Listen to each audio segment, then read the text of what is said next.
Hi everyone, happy Sunday. Thank you for joining my channel. So today I'm analyzing the chart of Morgan Geyser. I've gotten a couple of requests for this. And if you don't know who she is, in 2014, she and a friend stabbed a classmate of theirs so that they could live with a fictional character named Slenderman.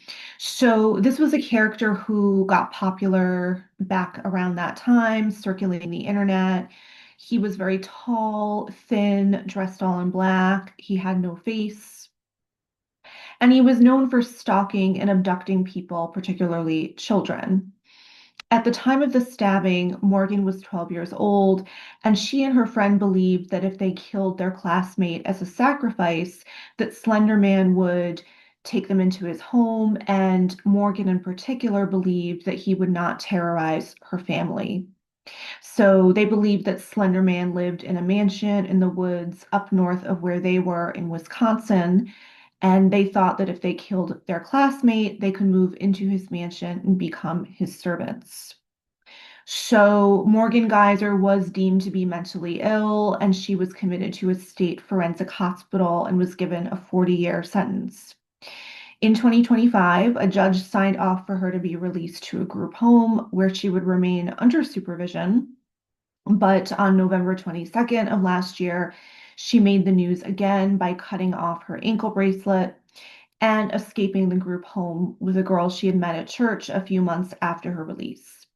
They took a bus to Chicago, but eventually ran out of money, which is when the cops found them. So that's some backstory to this case. I will say this chart was particularly difficult and overwhelming for me to look at. It looks fairly straightforward, but I did not find that to be the case. And I will say that I had to take a break from it a couple times and step away. There's just a lot going on in this chart, and putting the puzzle pieces together of what the aspects mean, how they relate to her crime, was just kind of an intense process for me, much more than any other video I've done so far. So bear with me, and hopefully this video makes sense. There's a lot to cover. So the first thing I want to emphasize in this video is that she has three planets in rulership. So in other words, these planets are in the zodiac sign that owns them. I call it when they are in their home sign, but that's kind of a term I think I might have made up. I don't know if other astrologers use that term. So, for example, if we go from left to right of her chart, her moon is in Cancer, and so Cancer rules the moon, or the moon it rules Cancer, I should say. Mercury is in Gemini, and Mercury is ruled by Gemini. And then her Uranus is in Aquarius, and Aquarius is co-ruled by Uranus. So, what does it mean when a planet is in its home sign? Basically, this means that there's a very clear and profound expression of that planet and its themes, but this may get people into trouble. And that's something I've seen because it could become too much or sort of overexpressed. In other words, it becomes too dominant and gets in the way of someone having real balance and harmony amongst their planets. And I'm bringing this up because I have a feeling this is something that's really happened with Morgan, and has created some issues for her. So let's just start with her moon in Cancer, for instance. This moon is going to be quite strong. Her emotions could be quite overwhelming and intense. And she has the propensity to become quite upset, irritable, moody, if her needs are not getting met. So, if you saw the video I did on Ariel Castro, I believe he had a stellium in Cancer that involved his son. And I talked about how one of the downsides to Cancer is that they can feel pretty miserable and desperate to just get that one thing that will make them feel better, and they can be pretty impatient about it.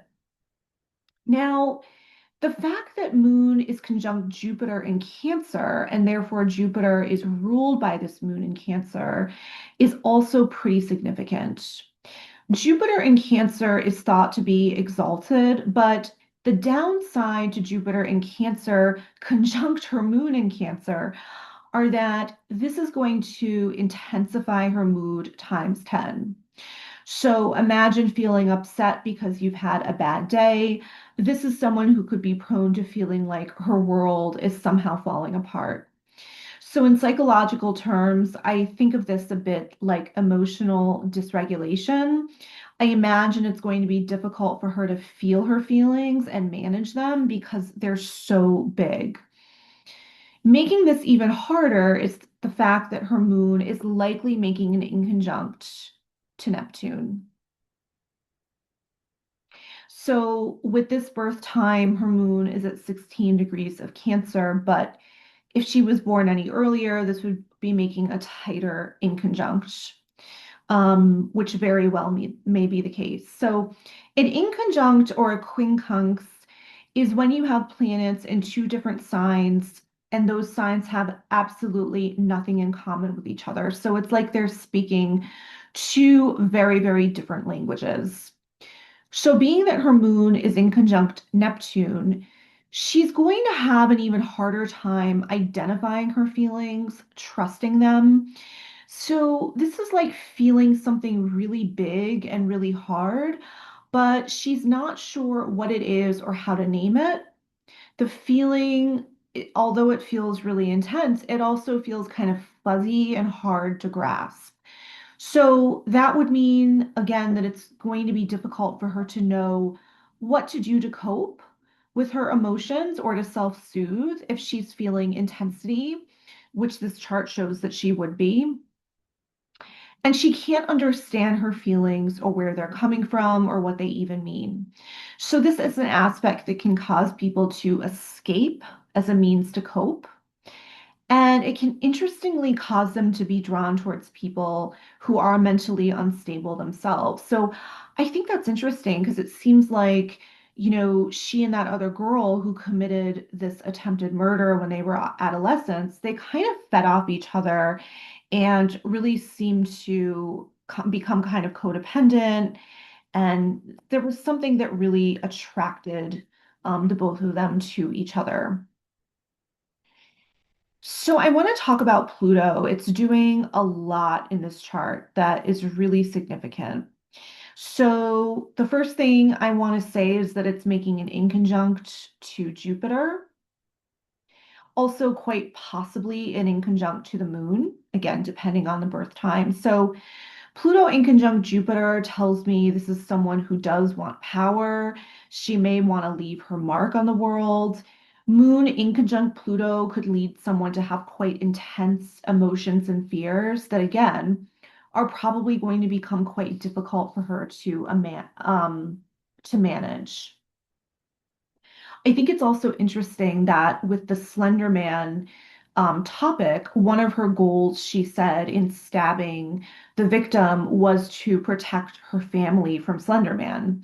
So this was essentially an issue related to cancer and her Cancer moon. Um, her having this irrational belief about a powerful fictional character doing harm to her family and her having to harm someone to become part of his clan, so to speak, it's obviously illogical and makes no sense. One really has nothing to do with the other. So you can see the inconjunct there. So Pluto is making quite a few oppositions, but the first one I want to talk about is going to be the opposition to Mercury. And here we almost see a flip-flop, like a reversal of what I just talked about with the moon, because Mercury is ruled by Gemini, or I'm sorry, I keep getting that mixed up. Gemini um, is ruled by Mercury, and then she has Saturn in Mercury making a conjunction. And so, of course, what that means is that Saturn in Gemini is going to be ruled by this Mercury in Gemini. So just like Moon in Cancer, Mercury is in its rulership here. And a possible downside to this is that someone may have quite scattered thinking. They may have difficulty focusing or completing tasks. They may have a very nervous energy where they're overthinking or having a lot of mental restlessness. So, in my mind, this complicates her ability to be with her feelings even more because with the Mercury in Gemini, she's going to want to talk about the feeling rather than actually be in the feeling itself. Mercury wants to talk about things and intellectualize them. I'm thinking that Saturn conjunct Mercury might temper the Gemini a bit because it could actually cause Morgan to slow down in terms of her thinking, but she may get really stuck in a rut. So I feel like the Saturn is going to stop her from being as chatty or wanting to socialize with everybody, which Geminis are known for, but she's going to become very engrossed in her own thought loop. In other words, she may be prone to losing herself in her thoughts, becoming inwardly focused, but not communicative with those around her. Now, what could shift this a bit is that her sun makes a square to Uranus and Aquarius, so I'm going to go over that later. Another layer to Mercury here is that it's making a trine to this Neptune. And so this means, and the Neptune is in Aquarius. So this means she may be very easily prone to overthinking and ruminating about things or ideas that are wrapped up in fantasy, that are quite bizarre and quite different. So, like I said, Pluto here is making an opposition to Mercury Saturn. So Morgan is not only escaping her reality by thinking about things that are strange, she's having these obsessive thoughts and, becoming paranoid. I do feel the Mercury in Gemini plays a role here in that Mercury in Gemini tends to think about a lot of different details all at once. But if there's a subject that Gemini is really interested in, if something really piques their curiosity, they can really go down a rabbit hole and latch on to each and every thought or idea or detail when it comes to that topic. So, thinking about video games, for instance, somebody who otherwise gets distracted quite easily, has a hard time staying on task, you know. If they get in really into a video game, they're just glued to it. They're lost in it. They're noticing everything. It kind of takes up their world. Now, Pluto is in Sagittarius. So for me, this can also mean that she really tends to glom onto a subject or an idea, and she just builds and builds and builds upon it. So she can just go down a rabbit hole about these deep, dark things, which can lead to her having irrational fears. I think people in her life are also going to have trouble really communicating with her, relating to her, because she can get really obsessive and deep about a topic that others just really kind of can't relate to or wrap their head around. So, this may lead to social awkwardness, her feeling more isolated because the people around her can't really relate to her or talk to her. This is someone who could also be quite stubborn in terms of making her point of view known. And she could become pretty upset and argumentative if she feels like other people are not listening to her or really taking her seriously. So this kind of reminds me of a child who is afraid of the dark, but they can't just leave it at that. They go deeper and deeper and imagine what all creatures could be lurking in the shadows, and that some kind of detailed boogeyman is going to come after them. They're imagining down to the very last detail how he's going to kill them, what weapon he's going to use, what's going to happen after that, so on and so forth. So, in effect, she becomes lost in her own imagination. She starts to believe what she's thinking and imagining, and then can't really let go of it. And even if she were to tell her mom and dad what were going on, right, which is the classic example of the child that's scared telling mom and dad, and then the parent comes in, checks in the closet, checks under the bed, says, yep, everything's safe, you can go to bed. I don't think that's really going to appease Morgan. Um, it's not really going to help her because this is somebody who really, the chart tells us she can get quite caught up in her delusions. There's some other things I'm going to talk about that will reveal that. And that she can't really distinguish fantasy from reality. When she believes something, she really has very strong convictions about it too, which is the Pluto in Sagittarius. Now, you may have already noticed she has Pluto making an opposition to her Mars, and Mars is conjunct Venus in Gemini in this chart. I first want to talk about something that may be harder to see, which is that Venus, it's making a sesquiquadrat to Neptune in Aquarius. She's got a lot of air energy going on. Um, So a sesquiquadra is it's a 135-degree angle, and it's an angle that presents as quite challenging. What this means for Morgan is that she has interests that are going to be cloaked in fantasy. There could really be a strong pull for her towards having spiritual experiences that could be a bit dark. So this is someone who could become really interested in occult-like stuff, things that are otherworldly. She's going to have a harder time distinguishing reality from her imagination. Now, keep in mind, this Venus is in Gemini is ruled by this Mercury, and while we already talked about how Mercury is making a nice trine to Neptune, so she's going to have a really easy time thinking about these things, believing that they're true. She's going to have a ton of curiosity and many, many thoughts and ideas about these things to which she is drawn. So I'm going to talk a little bit about Venus conjunct Mars before I talk about the opposition to Pluto. So we've seen this in quite a few charts that I've done videos on. What Venus conjunct Mars means is that someone could quickly get something done or do what it takes to get what they want. So in this case, Morgan wants to live with Slenderman and protect her family. And there's not much space happening between her having this desire and then carrying out the action that she believes will get her what she wants. It's quite impulsive. So she has this idea that she must do this thing to get what she wants.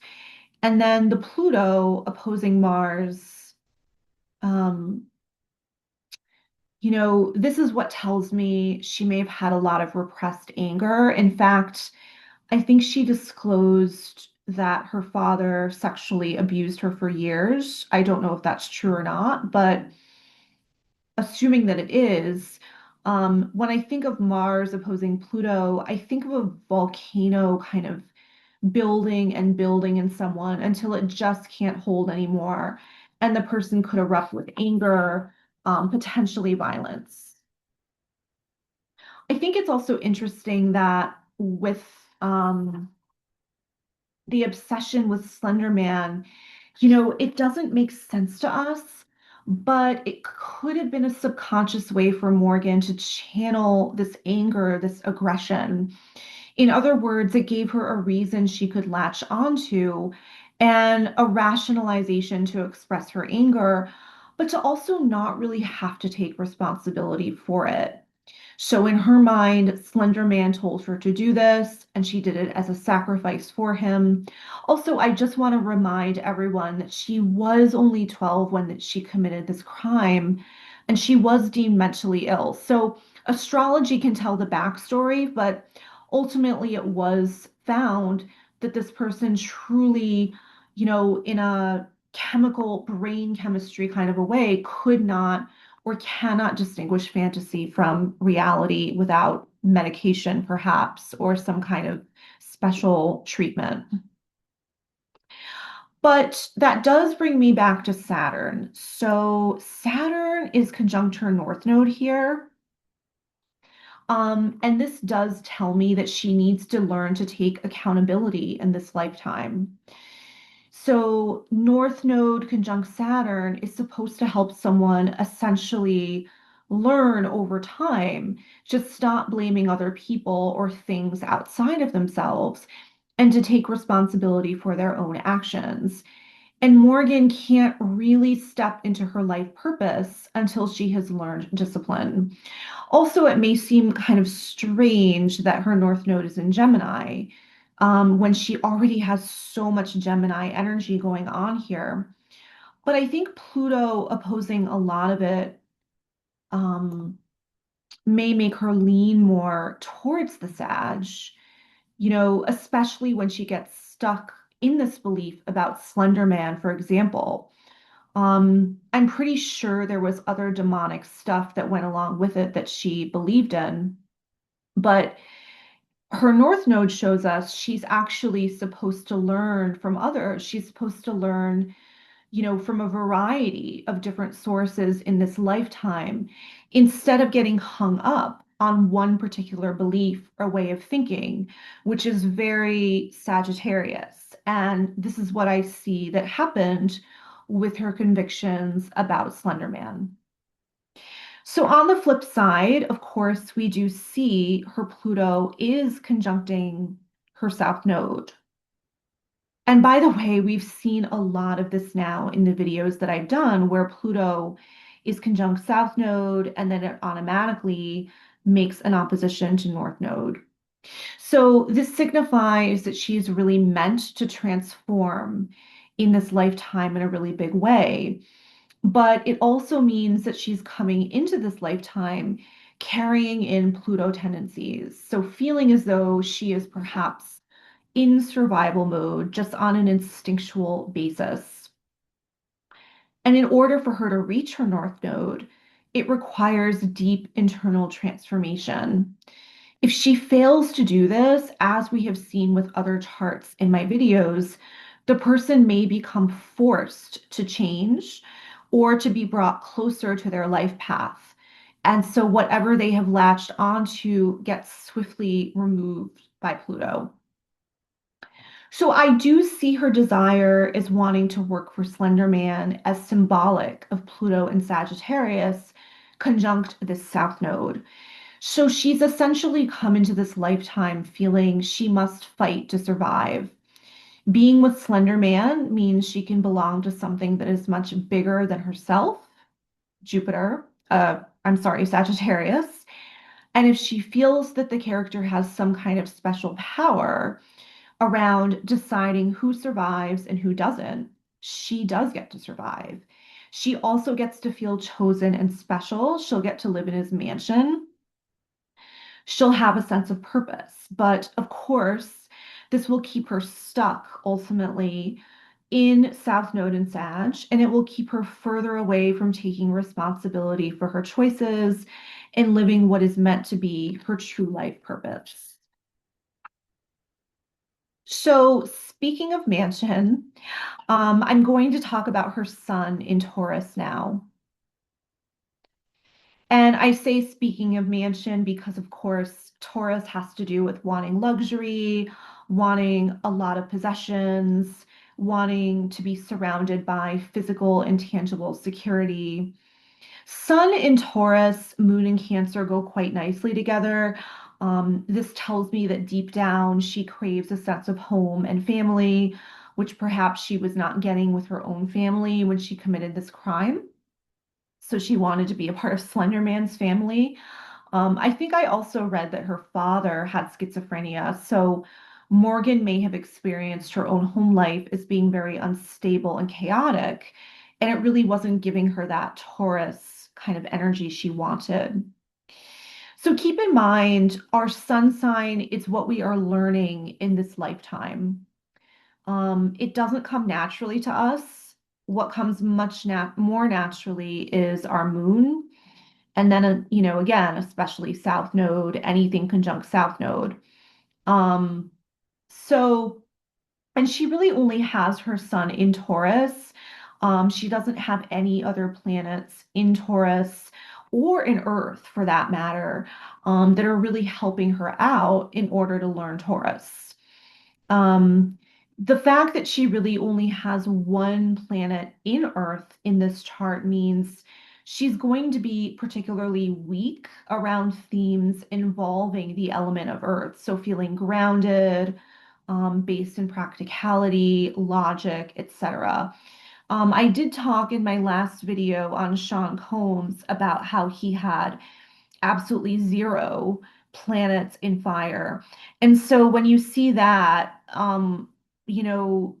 then someone can really do things to overcompromise and really try to bring in as much of that element as they can. With Morgan, with one planet in an element, that's not as likely to be the case. They're just kind of going to do Earth through this one planet, and it's going to be a weaker expression than a lot of the other stuff she has going on here, which is a lot of air mainly, and then some water and some fire. She does have Chiron in Capricorn, but I don't really count that because Chiron isn't a planet. Um, so interestingly, we've seen how chaotic this chart is, but her sun actually wants to identify with stability and security in this lifetime. A problem that is going on with the sun is that it's at 25 degrees of Taurus. So it's in very close proximity to Algol, which is a fixed star known as the demon star, ironically. Um, Basically, what this means is that Algol, being so close to her sun, can bring intensity and potential for sudden dramatic events, and this could include violence.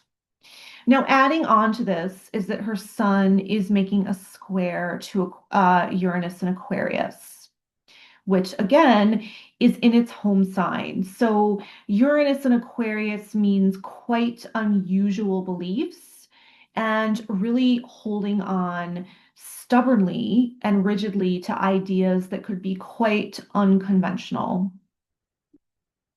So with Morgan's sun making a square to Uranus, we could see that she has a harder time fitting in. She really does stand out from the rest of the crowd. And she really has a need to express that she is different. This is quite noticeable by others who perceive her to be bizarre.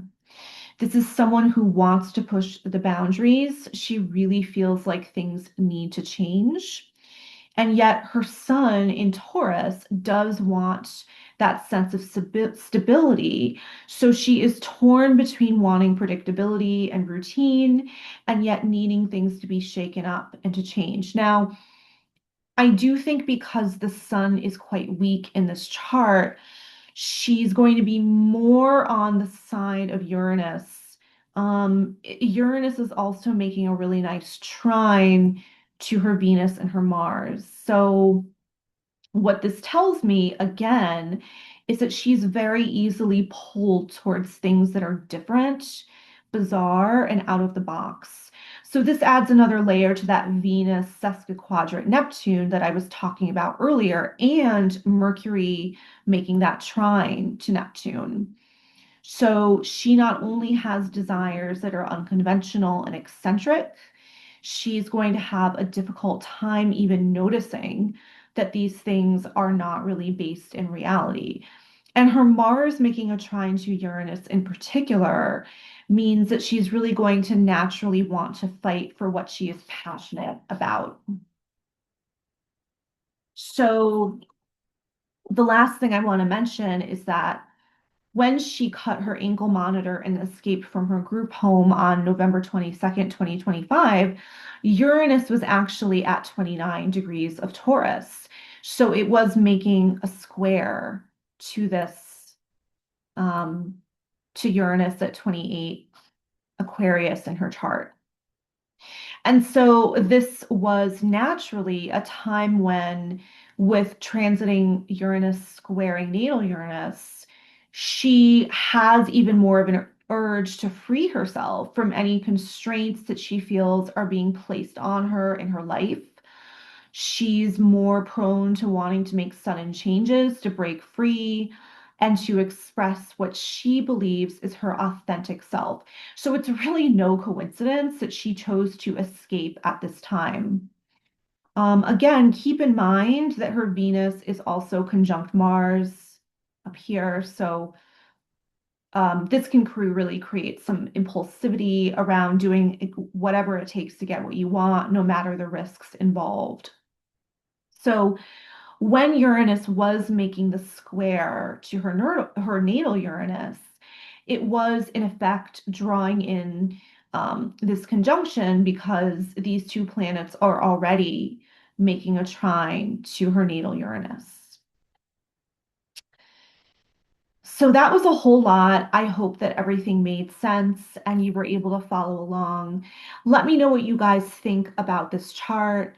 Like I said, it's a tough one. I think it's probably the toughest one that I've done so far and interpreted. So let me know what you guys think.